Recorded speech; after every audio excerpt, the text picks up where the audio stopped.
Oke, halo guys, welcome to channel YouTube Pomian Education.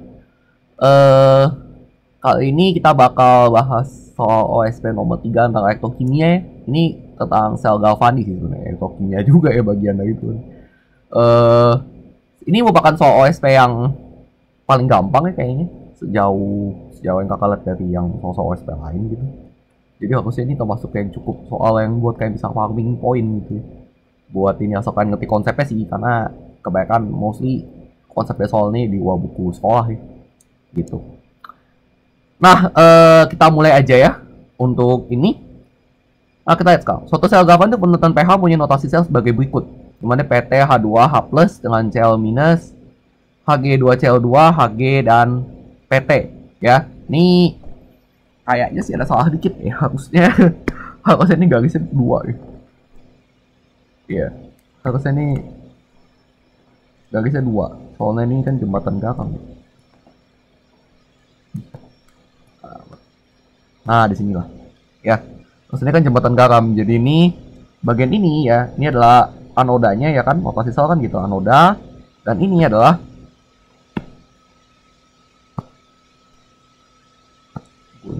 kayaknya masih sama.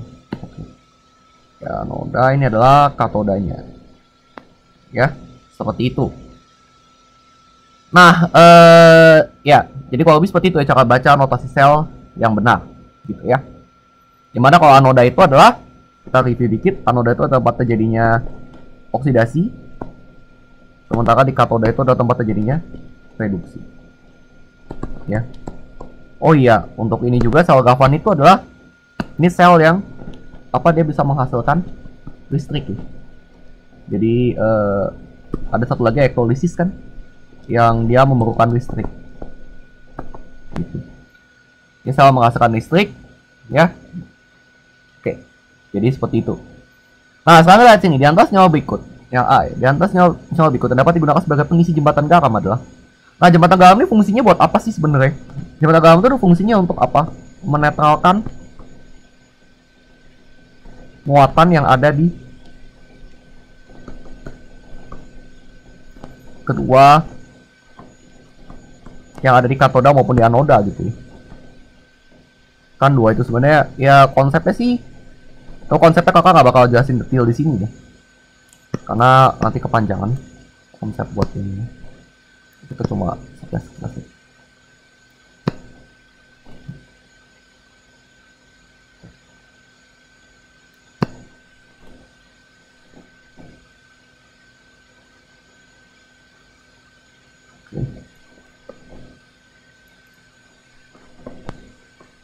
Nah,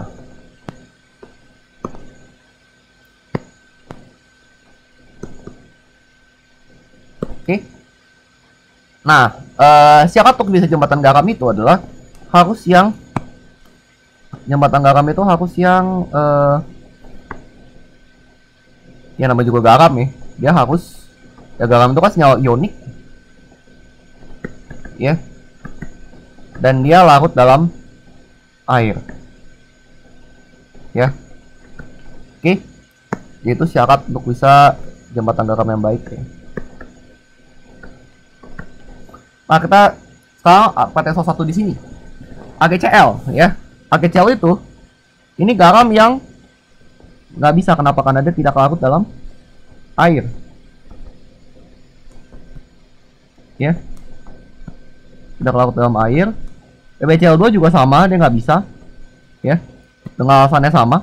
Ini kalau mau tahu garam mana yang nggak larut maupun larut itu sebenarnya ada ya di aturan kelarutan. Kalian bisa baca sendiri di buku kimia dasar ya. Untuk dasar-dasarnya, meskipun sebenarnya kalau untuk kalian OSP kalian udah semua tahu analisis kualitatif ya. Buat tahu warna-warna segala macam gitu, karena ada beberapa yang tidak tercover di aturan kelarutan secara general gitu ya. Nah, kemudian kalau CCl4 sama CH3Cl ini dua-duanya juga enggak. Kenapa? Karena ini bukan garam. Ya, garam itu kan senyawa ionik kan. Dia bukan garam, ini merupakan senyawa organik. Yang biasa ya CH3Cl itu kloroform ya. Kalau CCl4 itu karbon tetraklorida. Gitu. Nah, jadi jawaban yang tepat adalah ini. KCl. Kenapa? Karena ini adalah garam dan juga dia larut dalam air ya. Karena KCl itu kan sejenis kayak NaCl gitu ya. Ya NaCl kan pasti larut dalam air ya, kalian tahu kan? Gitu. Oke, jadi jawabannya adalah yang E. Oke, itu poin A. Nah, sekarang jika potensial sel reduksi yang B sekarang, ya. Jika potensial sel reduksi standar NOH2CO2 Hg plus 0,7 volt dan NOH plus H2 sama 6 plus 0 volt, maka potensial sel standar yang dihasilkan adalah, nah ini gampang aja gitu ya. Kalian tahu mana yang katoda mana yang anoda kan? Kalau tanya rumus NO standar gitu ya. Ingat ya kenapa ada standar-standar tuh? Ya standar itu sebenarnya dilambangkan dengan tanda ini di atas ya. Ini berarti menunjukkan keadaannya. Standar di sini tuh adalah 298 Kelvin, 1 atm, dan semua konsentrasi spesinya 1 molar. Gitu ya. Gitu. Nah, ini sebenarnya gampang aja asal kalian tahu selnya reaksi apa yang jadi di sel gitu ya, di sel sini ya. Nah, kalian tahu katoda itu kan reduksi, anoda itu oksidasi. Nah, ini kalau kalian lihat notasi yang selnya kayak gini, ini sebenarnya spesial ya. Ini adalah nama itu adalah SHE atau standar hydrogen electrode ya, dimana NO cell itu jadi acuan kan plus 0 volt gitu ya. Nah, jadi ya kalau di sini ya gampang aja asal kalian tahu ini kan ada Hg2CO2 Hg kan. Ini kan berarti tempat terjadinya reduksi ya kan. Ini kan ini kan anodanya. Ini katodanya ya kan. Nah, jadi ya sudah deh, kita tinggal ini tulisannya jelas sedikit katoda. Nah, kita ikutin rumusnya aja. NO cell sama dengan, kan tanya potensial sel standar kan? Ingat ada kata standar ya kan? Gampang dong. Nah, kita ginikan saja deh. NO cell sama dengan NO katoda kurang NO anoda. Ya. Dia tinggal gini aja, plus 0,27 dikurang 0 ya. Jadi sama dengan 0,27 volt. Udah deh, jadi jawabannya yang D. Gitu ya. Gampang kan? Tinggal begitu saja. Ya. Kayak kakak bilang, soalnya gampang banget sih ini. Soalnya. Asalkan tahu konsepnya ya. Nah, yang C ya. Besar energi Gibbs standar yang dihasilkan adalah, nah, kalau ini kan harus tahu hubungannya. Nah, ini makanya kenapa sebenarnya gampang, asalkan tahu rumusnya aja. Dimana hubungan antara energi bebas Gibbs dengan potensial sel itu ada, dimana delta G0 sama dengan minus NFE sel ya. Nah, dimana N itu adalah jumlah elektron yang terlibat ya, F itu adalah konstanta Faraday, dan NO cell adalah ini. Nah, gimana cara kita tahu jumlah elektron yang terlibat? Ya udah kita tinggal aja H plus ke H2 ya kan, dengan Hg2CO2 dan Hg. Kita sebenarnya bisa nebak-nebak ya. Kita bisa meraba-raba sebenarnya kalau itu adalah pasti dia 2 ya. Meskipun sebenarnya kalau kita mau lebih pastinya ya kita tinggal bikin aja reaksi selnya kan. Anoda kan oksidasi itu, ya kan? Berarti dia H2 gas jadi 2H plus 2E ya kan? Udah pasti gitu dong, plus 2 min kan ya. Kalian kalau sudah bisa nyatain redox ya, dan apa yang nggak bisa. Ini katodanya kan pasti ini Hg2CO2 ya kan.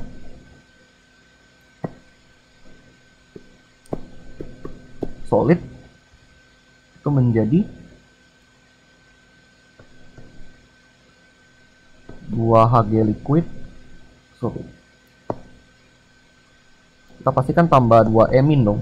Kenapa? Karena ini kan pasti jadi 2Hg liquid ya kan, tambah dengan 2Cl minus ya kan. Kalau jadi seperti itu ya kan.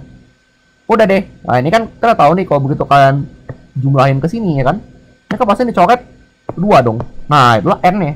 Jadi N nya sama dengan 2 gitu. So detailnya seperti itu. Tapi kalau kalian udah jago, kalian bisa kabar-kabar sendiri sih kayak tadi itu. Jadi kalian bisa nebak aja. Nebaknya dari mana?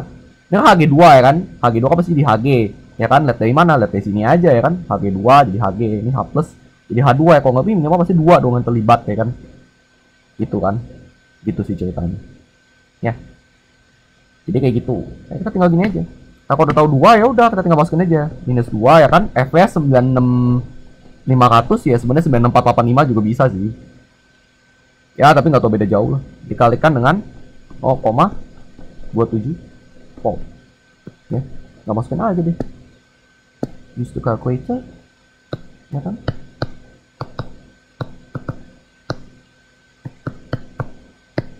Hasilnya jadi minus 52110. Tapi ingat nih karena dia N0 satuan SI jadi satuannya joule.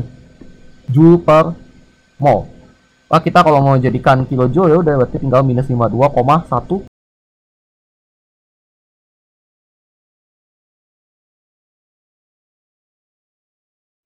Jadi ini jawabannya adalah minus 52,1 kilojoule per mol. Ya. Nah, itulah jawaban untuk yang poin C. Ya, gampang ya, asal kalian tahu ini aja. Rumus ini.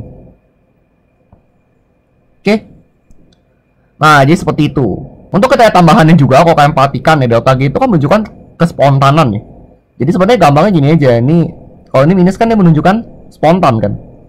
Karena delta G-nya kurang dari 0. Nah, ini sama juga berarti N0 kurang N0 lebih besar daripada 0 itu juga merupakan reaksi yang spontan. Oke. Jadi seperti itu.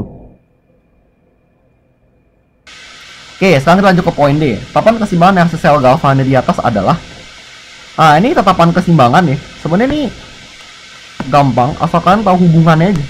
Hubungan apa? Hubungan antara delta G dengan K. Dimana tuliskan bahwa delta G 0 ya. Ini kita tulis di poin D. Delta G 0 sama dengan minus RT ln K ya. Dimana berarti K itu berarti sama dengan E pangkat minus delta G 0 per RT ya. Nah, kita tinggal masukin aja di kalkulator ya. Tadinya ini. Jadi yang tadi ya kita tinggal gini aja, E pangkat ini kita tinggal minus ya 52110. Jangan lupa pakai yang 52110 ya, karena kan kita satuan itu joule per mol Kelvin ya. 4,314 kali 298. T-nya kan tadi ada standar 298, kita dapat ini. Salah.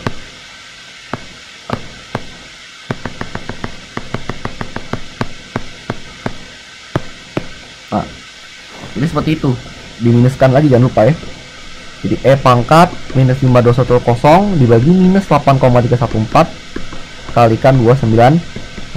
Hasilnya jadi apa itu?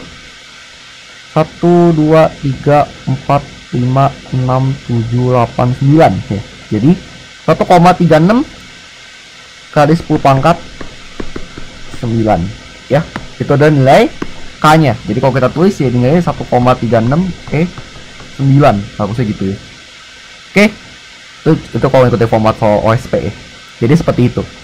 Jadi ingat ini minusnya ya, kalau udah minus ini jangan lupa diminusin lagi. Terus ini kita pakai joule karena R-nya 8,314 joule per mol Kelvin ya, seperti biasa. Oke, terakhir yang E. Jika pada konsentrasi ion klorida 1 molar dan suhu 20 derajat Celcius, sel galvanis di atas memberikan nilai potensial sel sebesar 0,47 volt, maka pH larutan di anoda adalah. Nah, ini kita perlu reaksi sel yang tadi ya. Jadi kita yang tadi ini ya. Ini kan ada reaksi sel tuh. Nah, ini kita tinggal jumlahin aja nih. Berarti reaksi selnya itu adalah H2 gas tambah dengan Hg2 CO2 solid, itu menghasilkan 2H plus aqueous ya kan, tambah dengan 2Hg liquid tambah dengan 2Cl minus aqueous ya. Nah, jadi kayak gitu kan reaksi sel ya kan. Oke, kenapa kita perlu reaksi sel nih? Karena kita kalau untuk kitanya ini ada nilai potensial sel itu berarti kita bukan potensial sel standar ya. Itu kita harus pakai satu persamaan disebut dengan persamaan Nernst ya. Ini sebenarnya turunkan dari delta G yang non standar ya. Cuma kakak nggak turunin di sini. Dimana intinya rumusnya adalah ini, S sel sama dengan E0 sel minus RT per NF ln Q ya. Dimana Q itu sama kayak si konsentrat keseimbangan ya, sama rumusnya kayak keseimbangan cuma pakai konsentrasi awal ya kan. Cuma kalau pada suhu 25 derajat Celcius kita bisa langsung masukin hafalannya aja. Jadi kita langsung masukin, kalau kita bikin ini 8,14, ini T-nya 298, FS 96500, dan ini LEN-nya kita ubah jadi 2,303 log. Kita bisa langsung dapatkan rumusnya langsung gini aja. SL sama dengan N0 cell minus 0,0592 N per N log Q. Ya, gampangnya gitu aja. Itu pada 25 derajat Celcius ya. Kayak pada 25 derajat Celcius ya. Jadi kita bisa langsung lakukan pakai rumus itu aja. Oke. Nah, jadi ya udah deh, kita tinggal ini aja kan. Nih. Yang ini ya, kita tinggal bikin dulu key-nya bagaimana. Key-nya berarti ya sama aja kayak ini ya, sama aja kayak konstanta keseimbangan, jadi yang masuk itu cuma yang gas dan aqueous saja. Ini digabung semua ya. Jadi H plus kuadrat kalikan dengan Cl minus kuadrat dibagi dengan pH2 ya. Jadi kayak gitu. Oke. Kita tinggal masukin aja langsung ke sini. Nah, oke. Kita berarti tinggal masukin nilai aja ya. N0 cell tadi adalah plus 0,27 dikurang 0,592 per 2. Lognya tadi adalah yang tadi sesuai di atas, H plus kuadrat kalikan dengan Cl minus kuadrat dibagi dengan pH 2 ya. Nah, kalau di sini kita lihat, ini kan Cl minusnya 1 molar kayak di sini ya. Terus pH 2 nya berapa? Kita tinggal di sini aja, 1 atm kan. Yang ini kan 0,1 molar udah nggak dipakai lagi karena nggak berlaku ya. Kita sesuai poin aja. Ini 1 atm, ini juga 1 ya kan. Ya udah, berarti kan ini 1, ini 1. Coret dong, set. Nah gitu. Sekarang nanti kita tinggal dapatkan ini adalah plus 0,27 minus 0,0592 per 2 ya kan, log H plus kuadrat ya kan. Oh ya, ini SL nya juga tadi lupa ya, SL nya berapa? 0,47 ya. Nah, kita tinggal masukin aja ke sini 0,47. Nah, ini kalau misalnya kalian mau ubah langsung ke pH juga bisa sih. Jadi ubah ke sini dulu ya kan. Kita sederhanakan sedikit lah ya. Ini kita pindah ruas ke sini. Yang ini doang. Jadi 0,20 minus 0,0592 per 2 kalikan 2 log H plus ya kan. Gini dong. Ini kita coretkan ya. Terus kita dapat berarti 0,20 sama dengan 0,0592. Ini kita ubah dong, ini minus log H plus kan. Ini kan bakal jadi pH. Jadi pH nya tinggal berapa? Berarti pH tinggal 0,2 dibagi 0,0592.